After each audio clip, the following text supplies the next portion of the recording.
Jai Hind everyone, my name is Muklit Goyal and I am Assistant Professor in Department of MCA in Ajay Kumar Garg Engineering College. In today's lecture, I will going to explain the file handling and structure from the subject operating system with subject code BMC 203 for MCA second sem students. So in today's lecture, I will start with what is a file. Basically, file is a collection of related information recorded on secondary storage.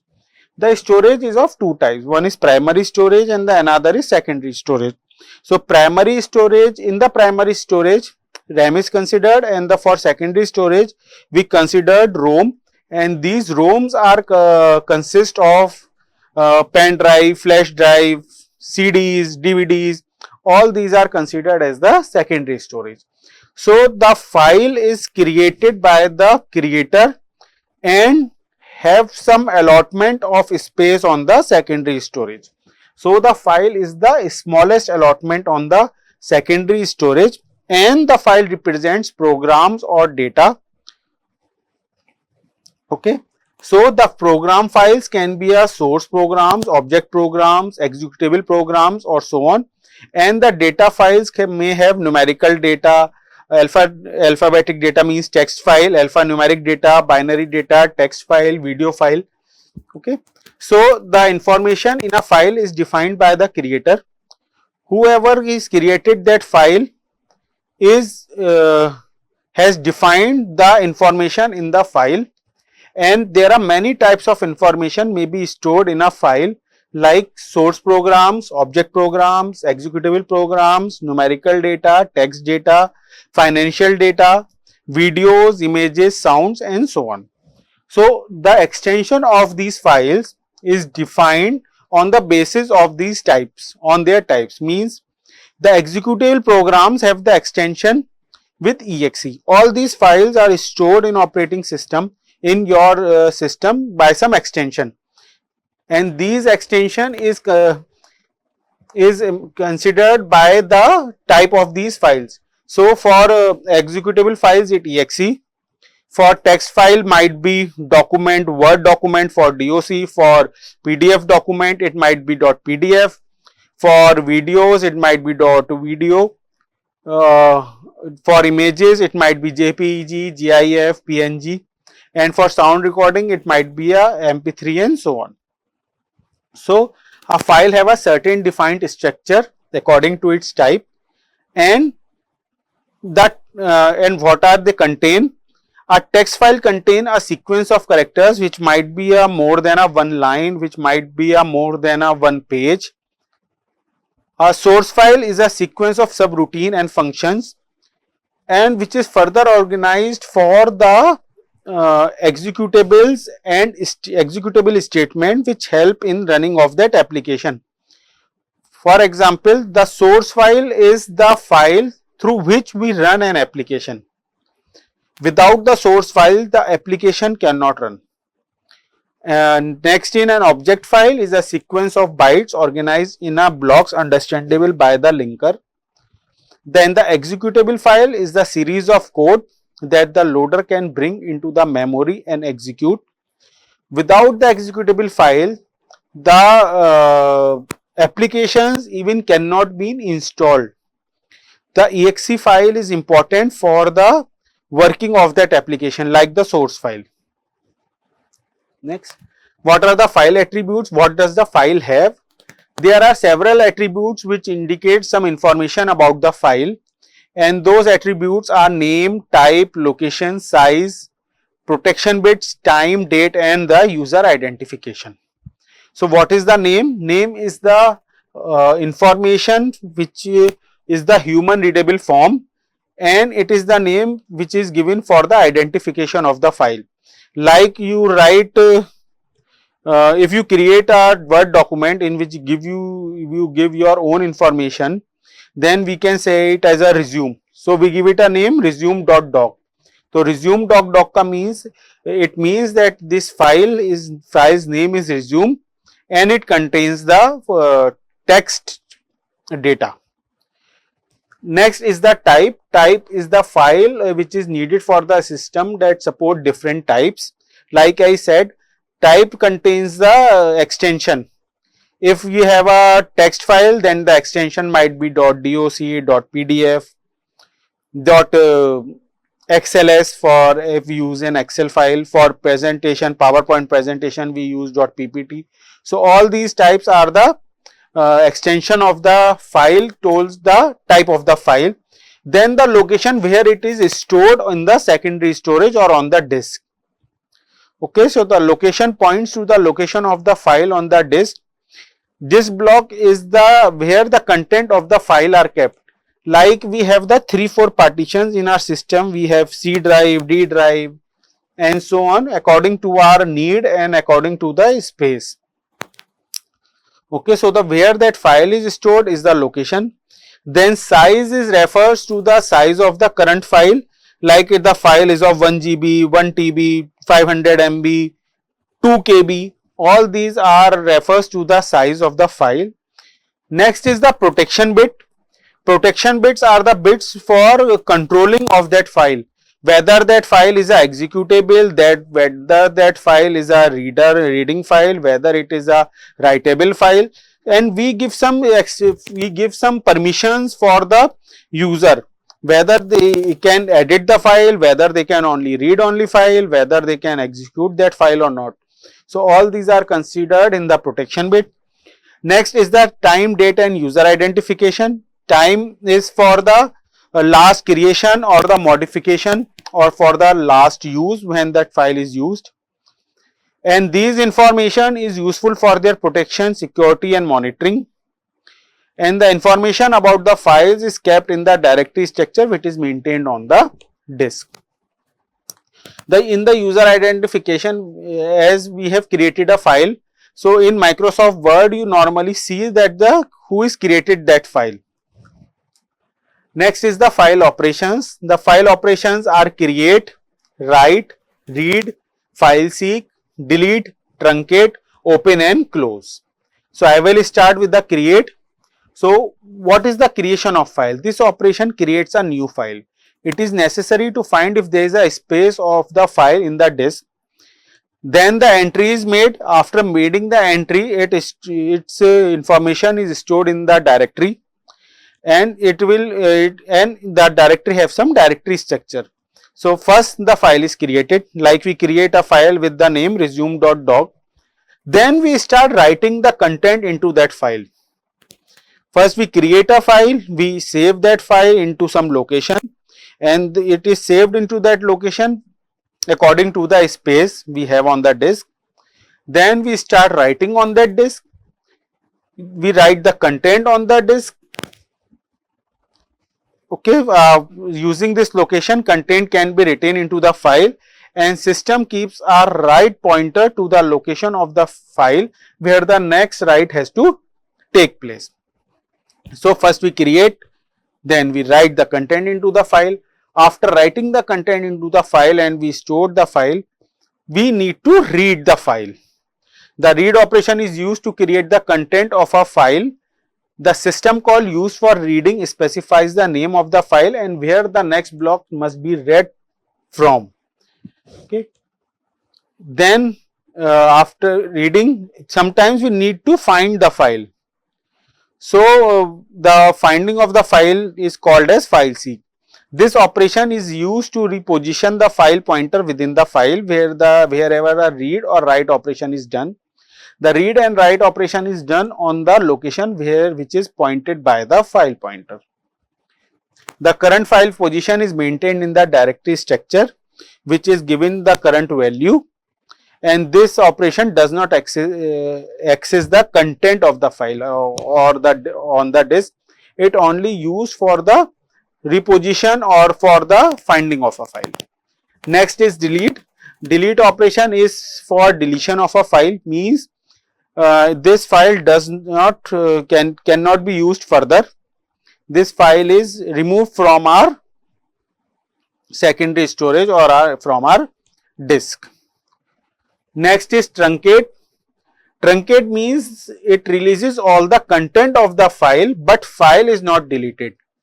Means ki the file is there, but the content inside the file is deleted, is removed, but the file is not deleted, and the length of the file is set to 0. It means it is the truncating of a file.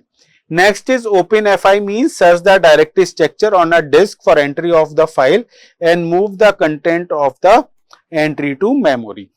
Next is the close, move the content of entry in the memory for the directory structure on the disk. Now I will talk about next is file types in detail. First is executable, usual extension is .exe, .com, bin. These is executable file functions is ready to run on the machine language program. Next file type is object and their extension is obj or o. These are compiled machine language, not linked. Next is the source code, whether it is written in any programming language like C, C++, Java or Perl. Next is the batch file. Its extension is .bat or .sh and commands to the command interpreter. Next is markup file, which have the extension .xml, .html and .text. Next is word processing file, which have the .xml, .rtf, .docx, PDF also come in the word processing formats. Library file .lib, .dll, dynamic link library, .a and .so. Next is print or view, in which we called as a image. So .gif, .pdf, .jpf. Next is archive, .r, .zip and .tar. And next is multimedia, in which we have the movies, videos and the audio files, mpeg, .mov, .mp3, .mp4 or .avi. All these are extension, their functions and their type. Next is their access methods, how we access the file. So the first access method is the sequential access, in which we sequential access means in the order in the which the file is saved, we read the file in that format only. In that format only. First we read next, read a record and advance the tape to the next position, and this process goes on. When we read the file, it goes to the next position. Next we read another file, it goes to the next position. Write next, write a record and advance the tape to the next position.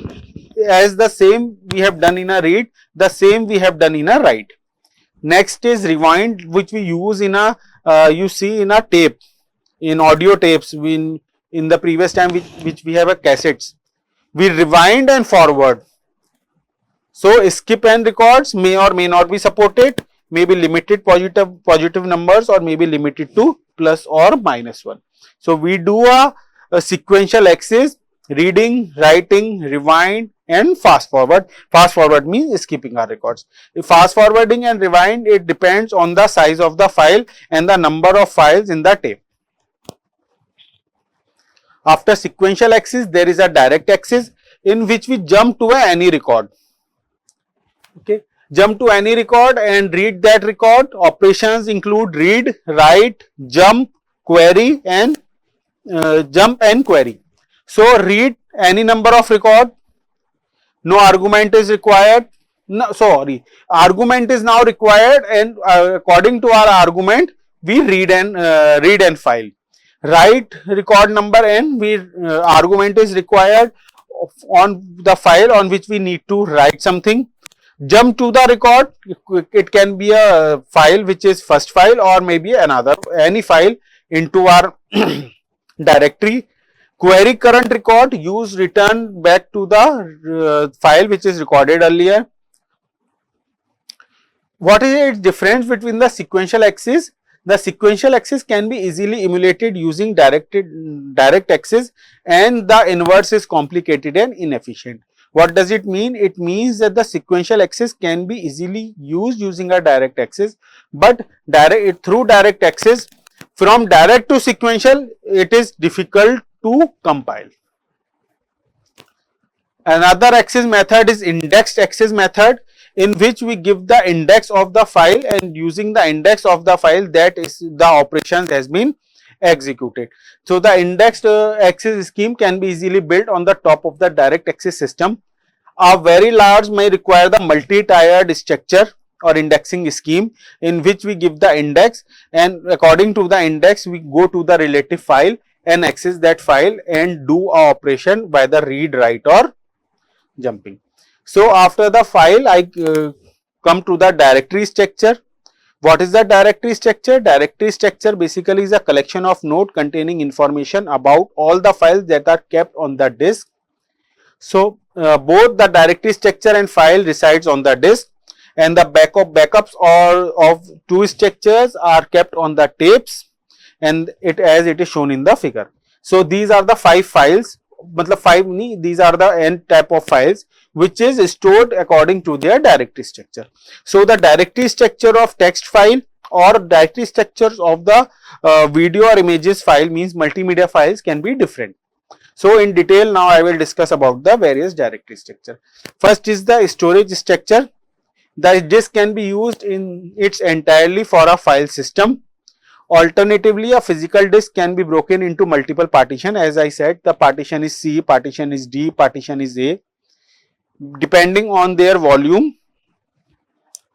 Then what are the operation performed on the directory is searching for a file, creating a file, deleting a file, rename a file, and the traverse the file system. For traversing we needs reading and the searching operations on the directory. So what we require for organizing a directory? For organizing a directory we need a efficiency, naming and the grouping. Efficiency means how quickly we locate a file. Naming, efficiency, first we check, first we look at the efficiency. Efficiency means how quickly we locate a file. Then naming, which is convenient to the user. According to the name of the file, the searching is very convenient. Next is grouping. Based on the properties of file, it is necessary to group the files. Like all the video files will be grouped together, all the music files will be grouped together, all the text file will be grouped together. So all the gaming files will come into another directory. So according to the type of the files, we create a group of all those files. So the directory structure is single level directory, in which with the directory we have the extension or the type of the files, and then we have the files according to those types of the file. So in this scheme, a single directory is kept for all the users. This is the simplest scheme, and the limitations is that there is only one directory, so it is difficult to manage the file when the number of file increases. Then another is two level directory. In the two level directory we have the master file directory and the user file directory. So the master file directory is the root, and the user file directory is the file which is created or deleted as per the user requirement. So this is the type of it is the two level directory, in which one we have the master file which is according to the user, then the file directory of the user, and then we have in the third stage the files which is used by the user. Next is the tree structured directory, in which we have the root.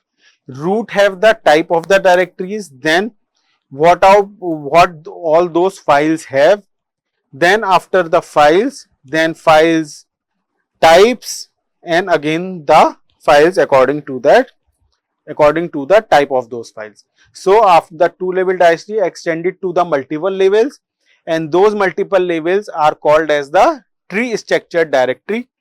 Is the most common directory structure, and each user has the current directory wherever the file is searched, and the correct directory is first searched, then the directory change from one directory to another, like we do as a command prompt. By changing the command, we change the directory and search the file which we want to access. So that the introduction of tree structured directory, two type of path names called the absolute path name and the relative path name. So the absolute path name is mail, and the relative path names are the program, copy, printing or count. Now the next is acyclic graph directory. So the to overcome the disadvantage of tree structured, we have the acyclic directory structure. It is the acyclic directory structure in which we create a file. We have the root, we have the sub branch, and all those sub branch have the same type of files, then the same type of files have point to the same files.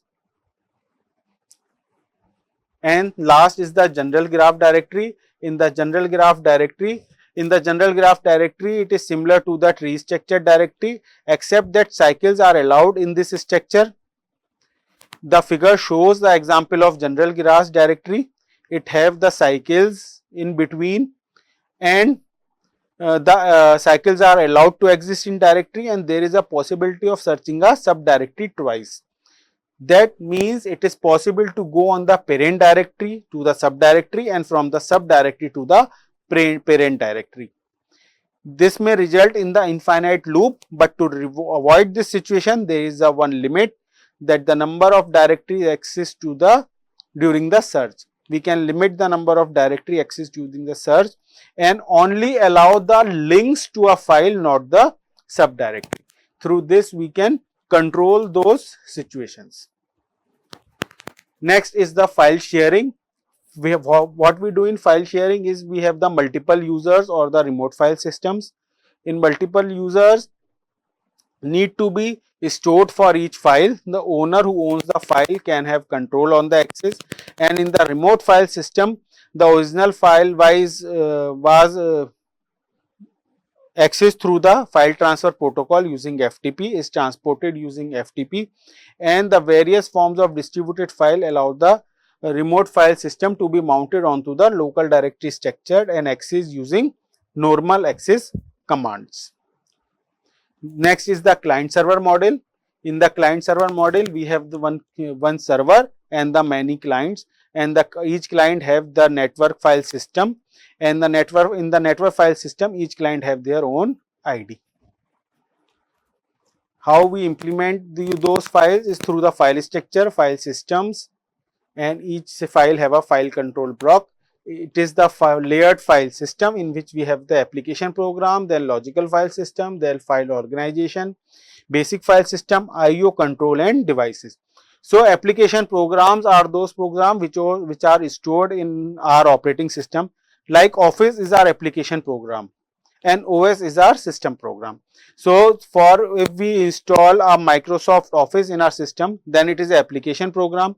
This application program have some file system through which the Microsoft Office is accessed. If we work on the Word, then Word we have the file organization module for the Microsoft Word. We have a different file organization module for the PPT. We have a different file organization for the Excel. So file organized model according to its type. Then we write something into it. If we want to take a printout, then we go to output control, and through output control, by using the printer, which is a device, we take the printout of our file and directory structure. Thank you.